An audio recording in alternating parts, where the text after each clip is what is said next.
ॐ वक्रतुण्ड महाकाय सूर्यकोटिसमप्रभ निर्विघ्नं कुरु मे देव सर्वकार्येषु सर्वदा सरस्वती नमस्तुभ्यं वरदे कामरूपिणी विद्यारम्भं करिष्यामि सिद्धिर्भवतु मे सदा गुरुर्ब्रह्मा गुरुर्विष्णुः गुरुर्देवो महेश्वरः गुरुः साक्षात् परं ब्रह्म तस्मै श्रीगुरवे नमः। ॐ सहना भवतु सहनौ भुनक्तु सह वीर्यं करवावहै तेजस्विनावधीतमस्तु मा विद्विषावहै। ॐ शान्तिः शान्तिः शान्तिः। ॐ श्री परमात्मने नमः। ॐ श्री परमात्मने नमः। अथ तृतीयोऽध्यायः। अथ तृतीयोऽध्यायः। श्रीभगवानुवाच। श्रीभगवानुवाच। श्लोक number 18।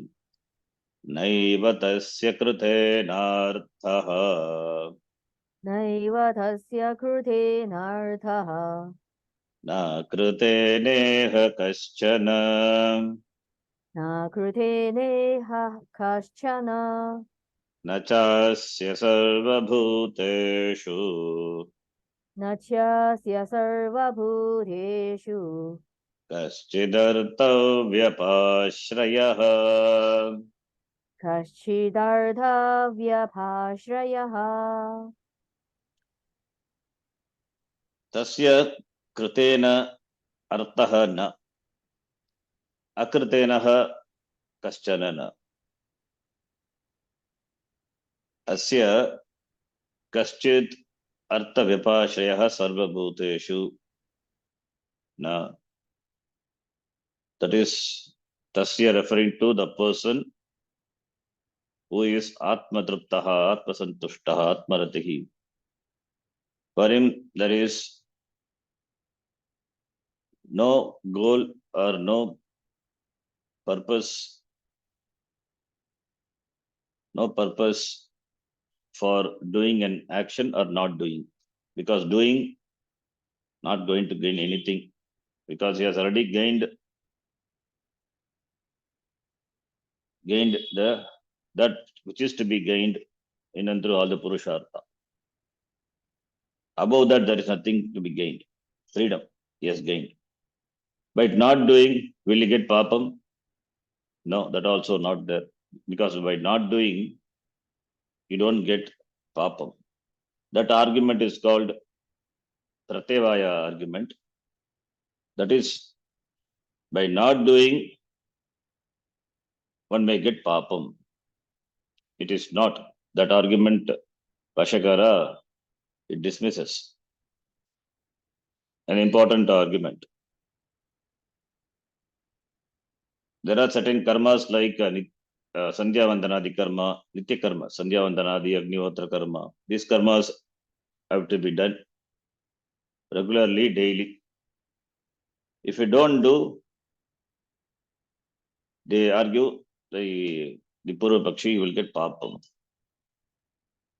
But Shankaracharya, that papam pratyavaya papam. But Shankaracharya doesn't accept that argument. That is, Sandhya Vandanadi karma, Nitya karma, those karmas to be done as enjoined by the Veda. By doing, you will get the result. By doing an action, any action, you will get the result. By not doing, what you will get? By not doing, you will get papam is not correct. By not doing, either you are negligent, you are not doing what you are supposed to do, or you will do what you're not supposed to do, because you have free time, you have leisure, therefore you will do which you are not supposed to do. That is the only thing possible. Therefore, not doing doesn't invite any result. So therefore, for this person, not doing, if he doesn't do karma, he will invite papam iti. That iti cannot say, that argument is meaningless. By doing is not going to achieve anything. By not doing also is not going to attract any papam. By doing the action, the kriya of bathing, snana kriya. The snana kriya, what happens is only the smell goes, smell of the body goes. But now by bathing, you don't get something new. You don't get a new body. So if you don't bathe, the body will smell.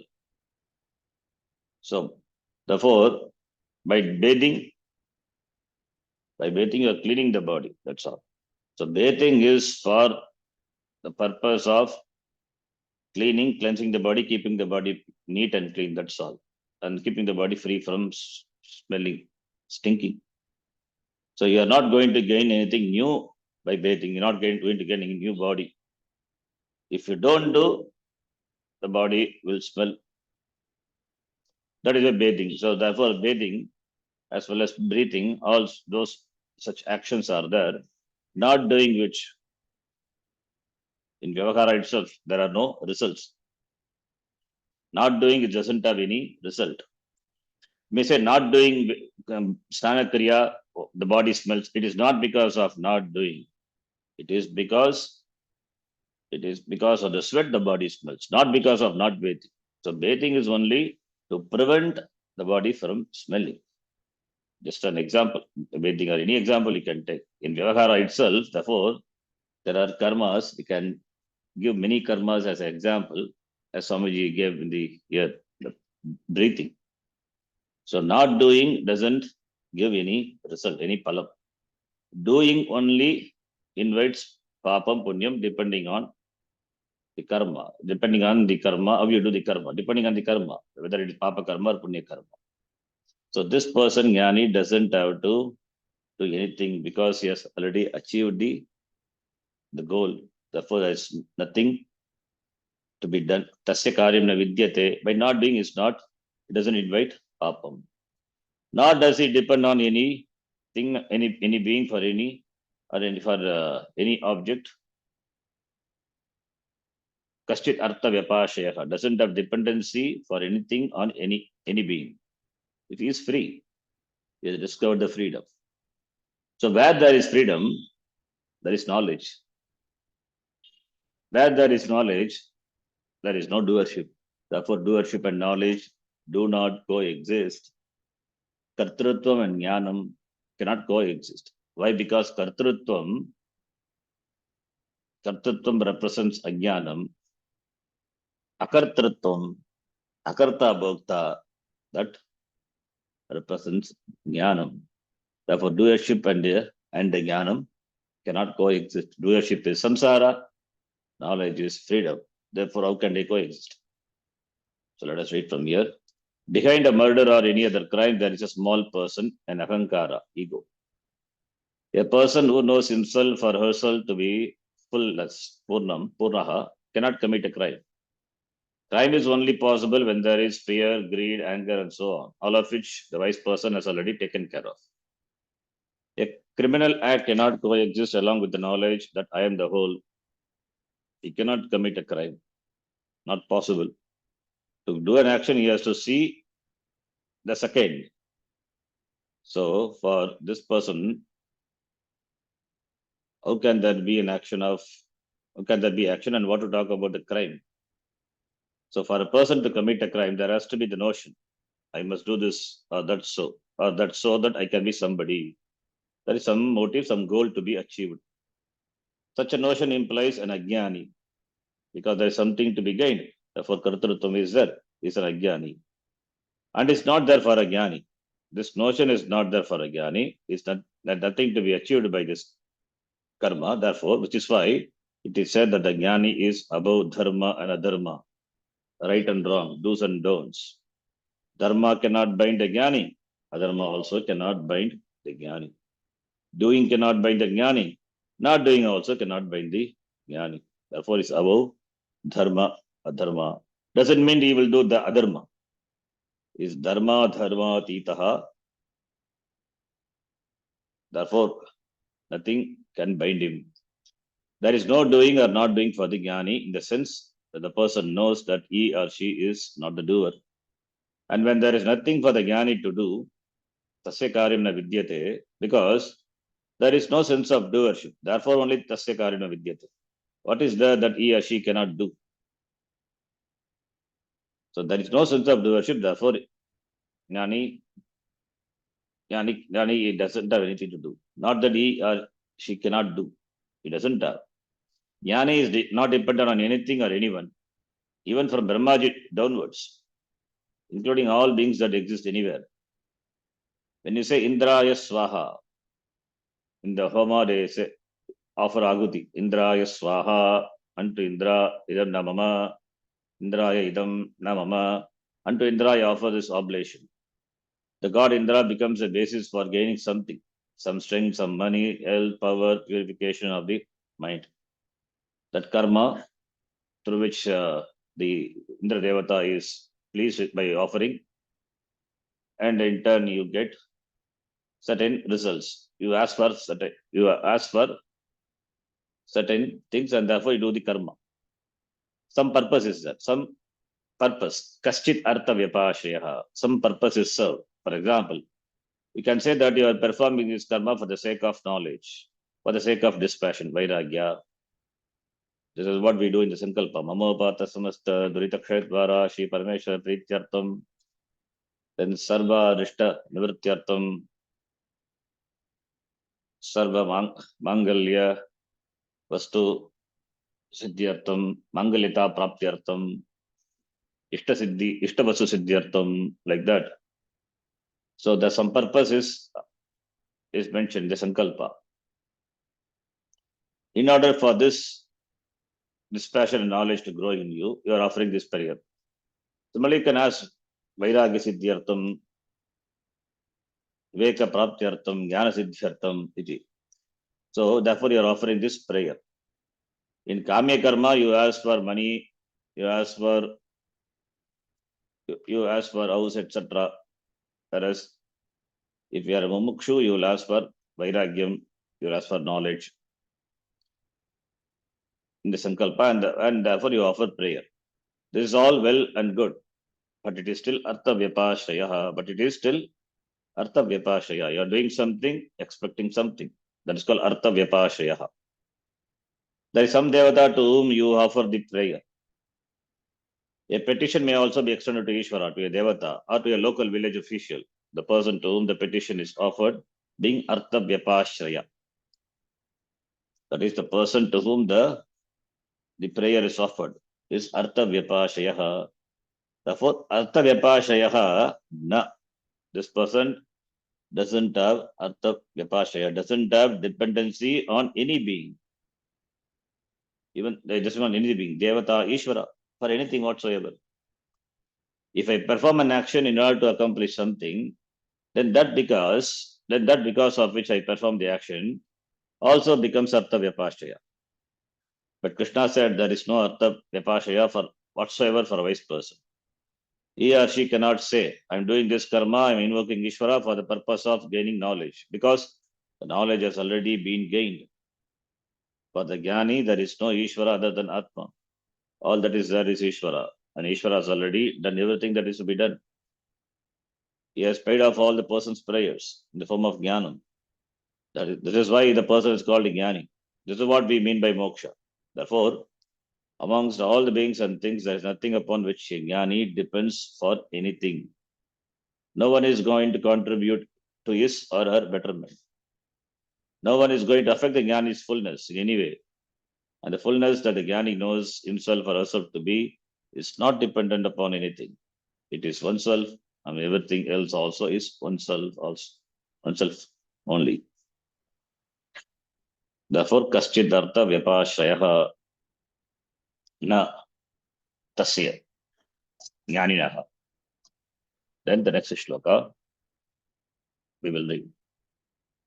Tasmadasaktas satatam Tasmat tasatha satatam karyam karma samachara karyam karma samachara asakto hyacharan karma asakto hya charan karma paramapnoti purushaha.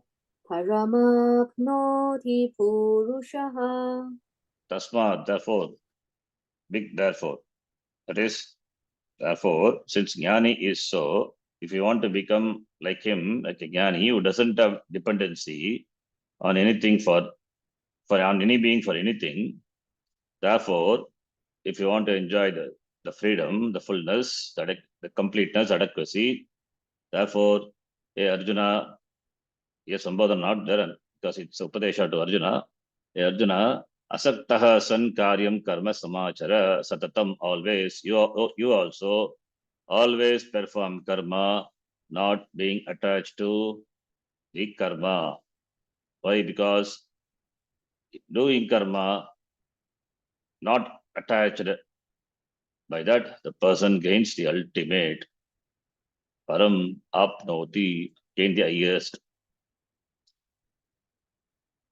How is that? How is that you say by doing you will gain the highest? It means by doing you will get antakarna shuddhi. Antakarna shuddhi is required for jnanam and therefore moksha. Therefore, you prepare yourself by doing karma. That is the upadesha. Otherwise, the shloka is meaningless. Jnani doesn't do any karma. Therefore, you do karma to gain the highest. It's contrary. It is meaningless. You have to connect. You do karma so that you will get antakarna shuddhi. Like the Jnani before he was ajnani, he also was like you, performed karma yoga, gained antakarna shuddhi, then guru prapti, guru pasadaram, guru prapti, jnanam, and then moksha. Now he is free, enjoying freedom. Therefore, you also antakarna shuddhi artam karma kuru, do karma for antakarna shuddhi. Therefore, being unattached, do karma. Therefore, doing karma is a must. Doing karma is a must because you are a sadhaka. You cannot give up karma. Doing karma because will give you chitta shuddhi. It is to be done. That is the upadesha. So this shloka also, if you read this shloka alone without the context, it will be misleading. Asaktaha satatam karyam karma samachara. Asakto yacharan karma. Paramapnoti purusha. Doing, you get the ultimate. It means karma leads to moksha. That interpretation becomes possible if you read the shloka out of the context. So the shloka to be understood properly. Therefore, that is why therefore tasmad is a big therefore. Therefore, after all the upadesha, having talked about karma yoga, the aspect of karma yoga, different aspects, then jnani, and then therefore means so, therefore, if you want to be like him, like a jnani, is free, therefore he enjoys, he doesn't have dependency on anything. If you want to be like him, therefore always perform well. Samyak karma kuru. The action that is to be done, kartavyam karma, without attachment, asaktaha san. Because why? Because by performing action without attachment, a person gains the highest. Given what has gone before, what does the word, the first word of this verse, therefore, mean? Krishna had just said that for the wise person, there is no karma to be done. And that by doing karma or not doing it, nothing is gained and nothing is lost. Why then was Krishna now talking about performing action?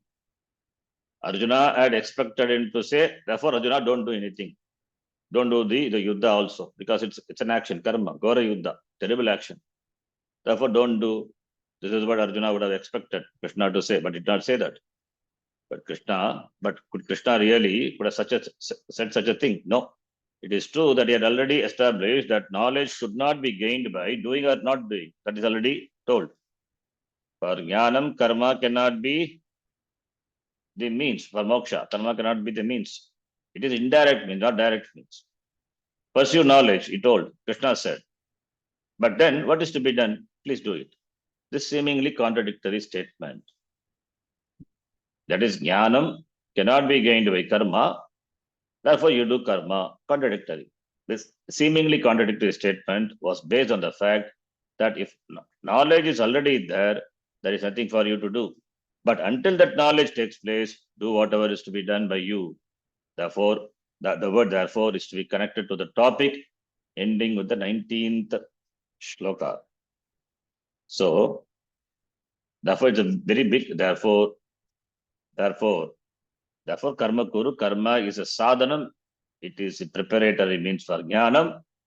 Therefore, do karma. If you are a jnani, you don't have to do karma. Since you are a jnani, without karma, jnanam is not possible. Antakarna shuddhi is not possible, therefore jnanam not possible. The what is in it for me attitude. In this shloka, Krishna also reminded Arjuna that karma, that is not yoga, binds a person. If karma is not done with the yoga buddhi, then it binds a person. Performing action without attachment refers to the attitude, buddhi, yoga buddhi, that one should have towards results of action, the karma pala, the attitude what one must have towards the karma pala.